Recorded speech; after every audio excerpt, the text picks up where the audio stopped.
நிக்ரா பயனாளர்கள் அனைவருக்கும் இனிய வணக்கம்.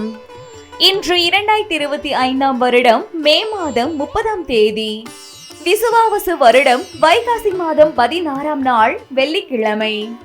இன்றைக்கு என்ன விசேஷம்? சதுர்த்தி மற்றும் கரிநாள்.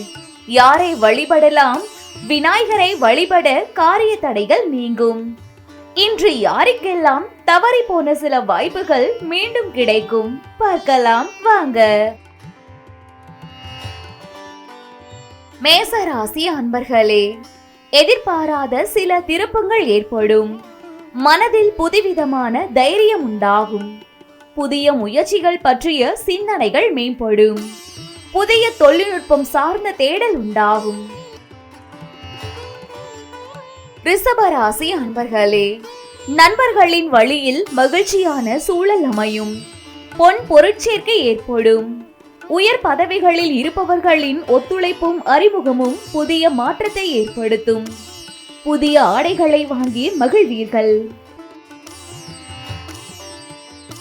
மிதுன ராசி அன்பர்களே, சிந்தனையின் போக்கில் கவனம் வேண்டும். எதிர்பாராத சில பயணங்களால் அலைச்சல்கள் அதிகரிக்கும்.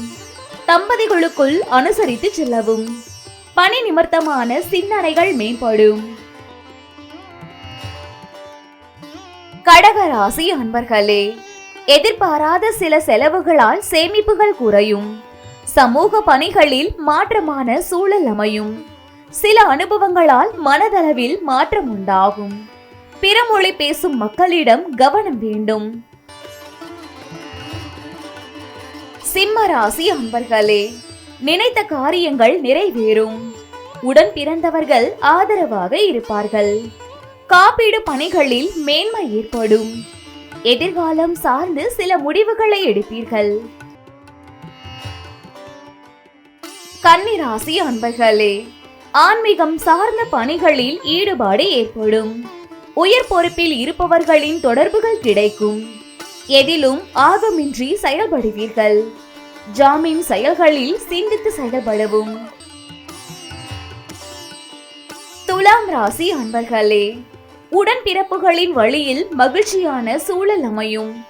வெளியூர் பயணம் குறித்த சிந்தனை மேம்படும். தந்தை வழி தொழில் மூலம் அனுகூலமான வாய்ப்புகள் உண்டாகும். தவறிய சில வாய்ப்புகள் மீண்டும் கிடைக்கும். விருச்சக ராசி அன்பர்களே, புதிய நபர்களின் அறிமுகத்தால் மாற்றம் உண்டாகும். உடன் பிறந்தவர்களின் இடத்தில் அனுசரித்து செல்லவும். வியாபாரம் தொடர்பான பணிகளில் விவேகத்துடன் செயல்படவும். எதிர்பாராத சில அலைச்சல்களால் அனுபவம் அதிகரிக்கும். தனுசு ராசி அன்பர்களே, சுபகாரியம் தொடர்பான எண்ணங்கள் மனதில் உண்டாகும். தவறிப்போன சில வாய்ப்புகள் மீண்டும் கிடைக்கும். பலதரப்பட்ட மக்களின் அறிமுகம் உண்டாகும். பலம் மற்றும் பலவீனங்களை புரிந்து கொள்வீர்கள். மகர ராசி அன்பர்களே, சிறு தொழிலில் இருப்பவர்களுக்கு முன்னேற்றமும் புதிய வாய்ப்புகளும் அமையும். உத்தியோகம் தொடர்பான முயற்சிகளில் எதிர்பார்ப்புகள் நிறைவேறும். நெருக்கமானவர்களிடம் இருந்து வந்த கருத்து வேறுபாடுகள் குறையும். எதிர்பாராத பயணங்களின் மூலம் புதுவிதமான அனுபவங்கள் உண்டாகும். கும்பராசி அன்பர்களே, கலைப்பணிகளில் ஆர்வம் ஏற்படும். விளையாட்டு விஷயங்களில் திறமைகள் வெளிப்படும். அலுவலகம் சார்ந்த பணியில் மாற்றமான வாய்ப்புகள் கிடைக்கும். கடினமான விஷயங்களையும் எளிதாக புரிந்து கொள்வீர்கள். மீனராசி அன்பர்களே, தாய் வழியில் ஆதரவு கிடைக்கும். வாழ்க்கையில் மேன்மை ஏற்படும். கல்வி பணிகளில் சாதகமான சூழல் உண்டாகும். வாகனங்களால் ஆதாயம் அடைவீர்கள்.